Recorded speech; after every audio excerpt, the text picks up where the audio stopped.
Terima kasih masih bersama YPB Movie. Masih melanjutkan episode sebelumnya, Goku akhirnya bertemu dengan Vegeta dan juga yang lainnya. Namun Goku malah meninggalkan mereka karena pesawatnya nggak muat banyak orang. Di tempat lain, Arinsu akhirnya bangkitkan makhluk terkuat yang setara Majin Buu yang diberi nama yaitu Majinku. Bentuk makhluk ini hampir menyamai seperti musuh Goku yaitu Naga Bintang 4. Arinsu meminta Majinku untuk bertarung mengalahkan Tamagami nomor 1. Di situ Majinku setuju dan mereka akhirnya pergi ke tempat Tamagami nomor 1 berada. Setelah saling berhadapan, Arinsu ingin melihat bagaimana kekuatan sebenarnya dari makhluk yang diciptakan ini. Apakah benar-benar telah setara dengan Majin Buu atau di bawahnya? Di sini, Majinku yang punya sisi kewarasan tidak seperti Majin Buu ini menantang Tamagami dan akan merebut bola naga miliknya. Tamagami penasaran apakah Majinku serius menantangnya. Setelah Majinku membenarkan itu, Tamagami akhirnya turun meninggalkan tempat semedinya. Tamagami memperkenalkan dirinya dan jika dia sudah turun dari tempatnya, maka Majinku harus melawannya. Setelah keduanya setuju, Majinku segera mundur ke belakang untuk melakukan ancang-ancang dan kuda-kuda ala khas Majin. Tamagami penasaran dengan apa yang sebenarnya Majinku lakukan. Di situ, Majinku melakukan tarian alay kerasakti mode Wukong yang kemudian barulah melakukan serangannya. Keduanya nampak melakukan jual beli serangan sengit dengan benturan kekuatan yang amazing. Majinku melancarkan tendangan super keras namun dengan mudah ditahan oleh Tamagami. Enggak berhenti sampai situ, Majinku melakukan serangan lagi dengan bertubi-tubi. Namun melihat Tamagami akan melakukan serangan balik, Majinku sontak terkejut. Dia akhirnya memilih untuk mundur dulu daripada dirinya terkena hantaman serangan pedang.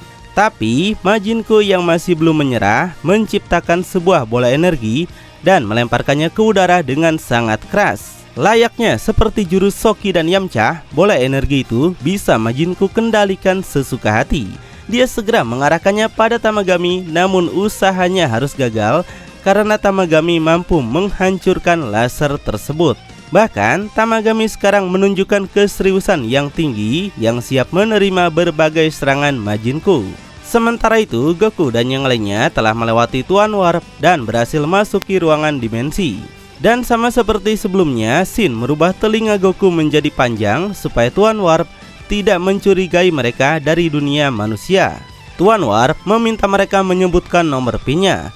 Namun saat menyebutkan nomor pin, Tuan Warp tahu nomor pin itu milik Gendermari. Dan melihat mereka yang mirip berandal ini, Tuan Warp tentu curiga dan berkata kalau mereka tidak mirip Gendermari. Di sini, Panji yang punya ide bagus mengatakan kalau mereka adalah salah satu keluarga dari pasukan Gendermari. Mendengar itu, sontak membuat si ikan percaya dan akhirnya mempersilahkan mereka menuju portal selanjutnya. Shin sungguh merasa senang belum ada pasukan Gendermari yang melaporkan kode pesawat ini pada Tuan Warp.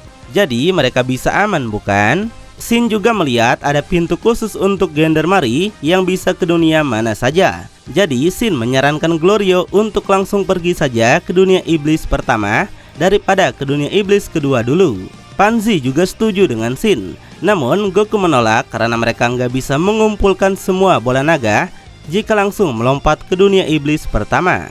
Jadi Goku ingin pergi ke dunia iblis kedua dulu supaya mereka bisa kembali normal dengan bola naga. Wah, padahal kita tahu kalau Goku sebenarnya cuma ingin melawan semua Tamagami saja, bukan?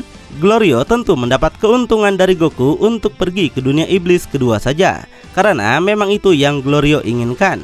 Dia sudah punya rencana dengan Arinsu untuk mengalihkan perhatian Goku dan kawan-kawan.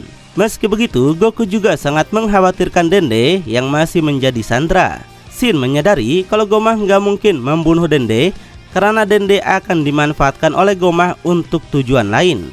Di dunia alam iblis, warga Namek sangat berharga bagi banyak iblis. Jadi tanpa rasa khawatir, Goku mengajak semuanya untuk pergi ke dunia iblis kedua saja. Di tempat lain, Vegeta dan yang lainnya juga telah mendapatkan kembali pesawat mereka yang dicuri para bandit.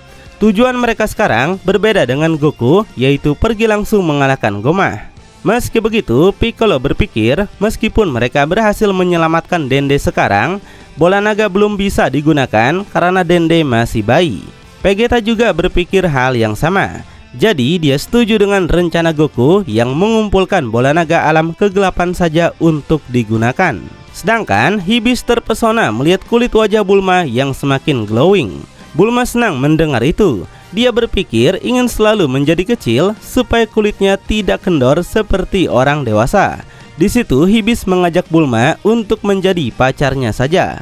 Mendengar istrinya ditembak beruang buntung, Pangeran Congak tentu langsung naik darah. Dia segera meluapkan amarahnya pada Hibis dan menyatakan kalau mereka sekarang sudah menikah.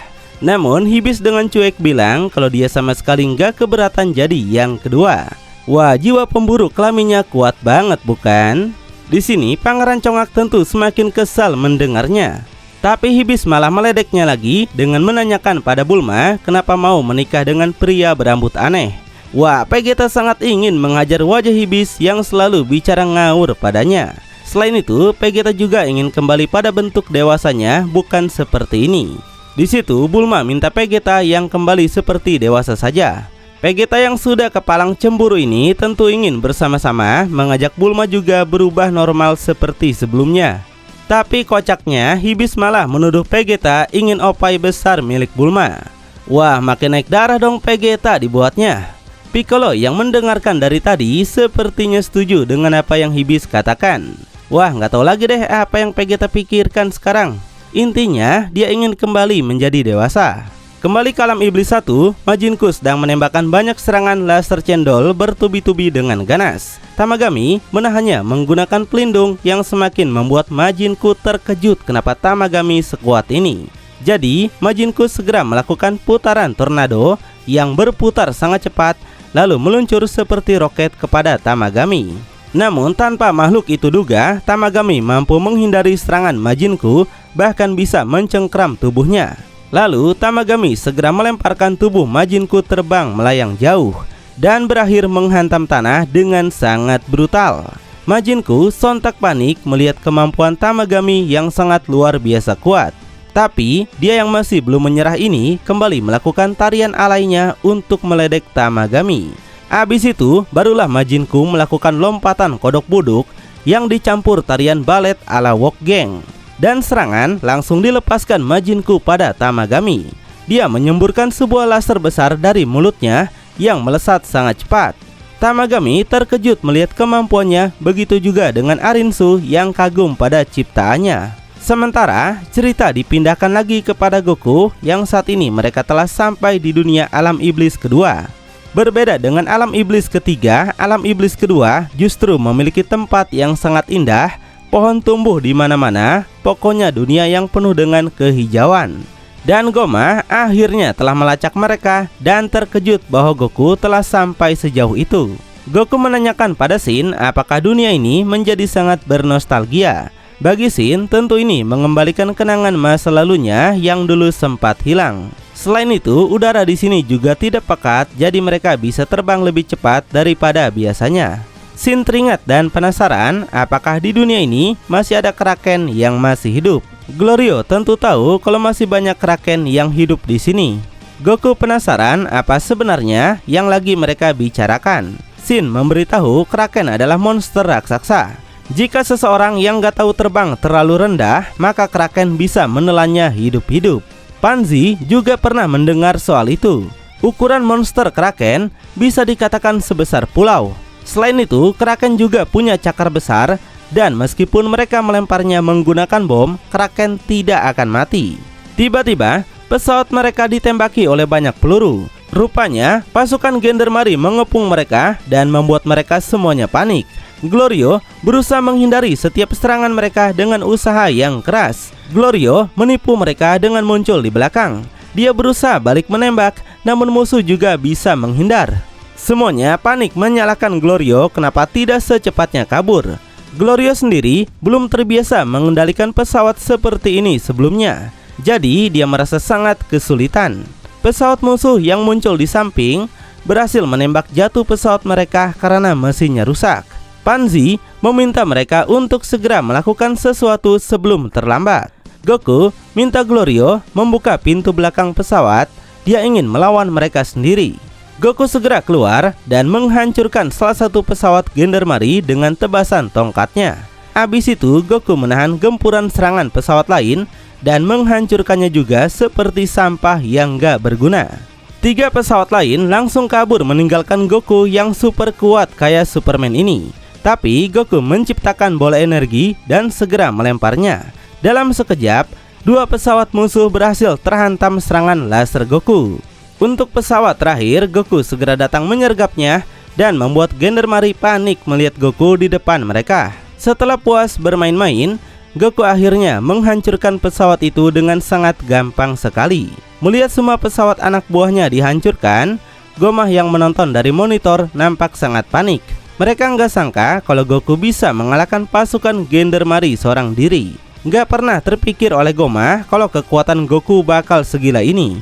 Jadi Gomah yang sudah sangat ketakutan akan kedatangan Goku ke istananya meminta Degesu mengumpulkan semua pasukan Gendermari ke dunia iblis pertama. Dia ingin semua pasukan menjaga istana dari serangan Goku. Sementara pesawat Panzi dan yang lain ternyata masih bisa untuk terbang. Mereka senang dengan keberhasilan Goku. Namun tanpa mereka duga, dari bawah air muncul bayangan Kraken yang sedang mengincar mereka. Goku dan yang lain sontak terkejut melihat Kraken muncul untuk memangsa mereka. Kraken berusaha memakan mereka namun tidak sampai. Meski begitu, dia menggunakan tentakelnya untuk menangkap pesawat mereka hingga Goku sangat begitu panik. Kraken menyemburkan cairan hitam untuk membuat Goku menjauh meninggalkan pesawat. Semuanya juga berusaha keluar, namun Panzi malah kembali karena melupakan sesuatu yang penting. Tapi pesawat itu lebih dulu diremukkan oleh Kraken hingga Panzi terjepit di dalamnya. Goku datang menyelamatkan Panzi, namun Kraken menelan mereka berdua serta pesawat itu masuk ke dalam mulutnya. Glorio dan Shin gak bisa berbuat apapun melihat 2 sahabatnya ditelan monster Kraken. Namun tanpa diduga semua orang, Goku berhasil menyelamatkan Panzi dan mereka keluar dari mulut Kraken dengan selamat. Kraken langsung pergi setelah menyantap 1 pesawat milik mereka. Tapi Shin baru sadar kalau bola naga masih berada di pesawat itu. Di sini Panzi menenangkan mereka kalau bola naga ada padanya. Alasan dia kembali tadi karena teringat dengan bola naga yang sangat penting bagi mereka semua, bukan? Hal ini tentu membuat semuanya senang pada Panzi. Sedangkan Goma semakin terkejut melihat mereka yang selamat dari serangan Kraken. Kenapa keberuntungan bisa berpihak pada mereka? Setelah itu mereka melanjutkan perjalanan dengan terbang. Tapi melihat Panzi mulai kecapean, Shin punya ide untuk menunggu kedatangan Vegeta dan yang lainnya saja. Jadi sambil menunggu kedatangan mereka, Shin akan bawa mereka ke tempat di mana para warga Namex dulu tinggal. Ada sebuah planet berwarna hijau dan itu merupakan kampung halaman Piccolo dahulu. Kemudian kita cek dulu pertarungan Majinku dan Tamagami, di mana setelah disembur oleh Majinku, Tamagami nampak mendapatkan banyak luka.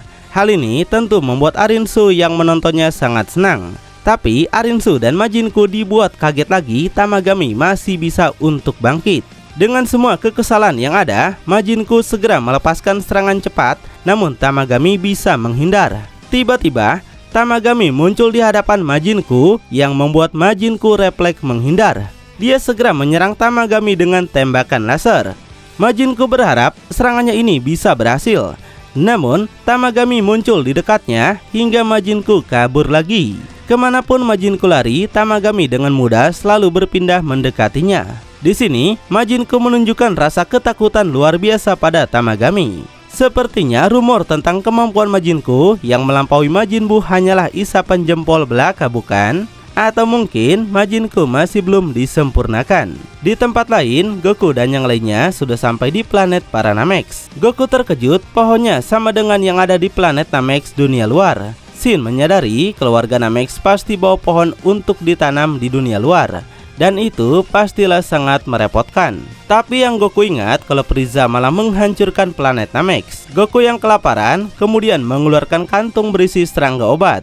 Dia ingin memakan serangga pemulih stamina sekaligus ingin perutnya kenyang. Dan setelah Goku memakannya, stamina Goku meningkat pesat serta Goku sekarang merasa lebih kenyang. Lalu mereka pergi ke tempat peninggalan desa Namex yang sudah berlumutan. Tidak ada lagi warga Namex yang tinggal di tempat dan planet ini. Kemudian Goku merasakan Ki Pangeran Congak dan yang lainnya.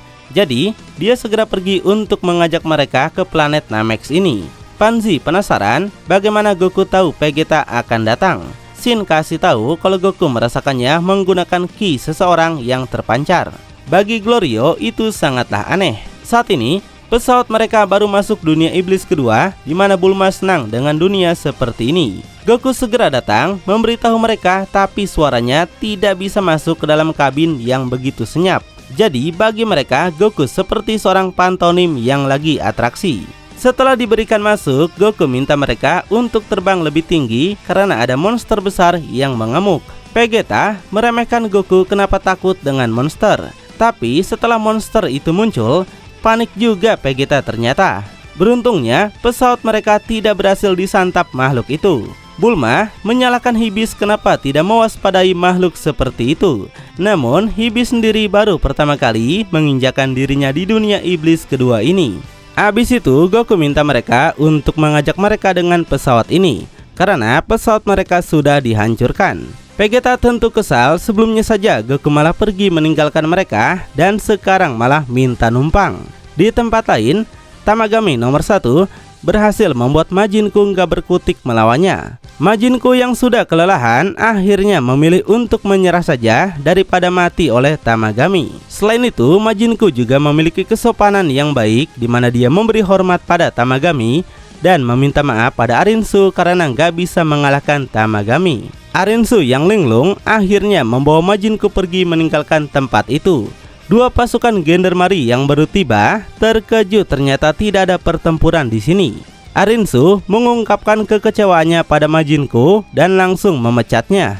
Majin Ku minta maaf dan akui kalau Tamagami memang sangatlah kuat, tapi dia bisa menjadi berguna jika Arinsu menyuruhnya untuk belanja atau sebagainya. Di tempat lain, pesawat teman-teman mendarat di planet Namek.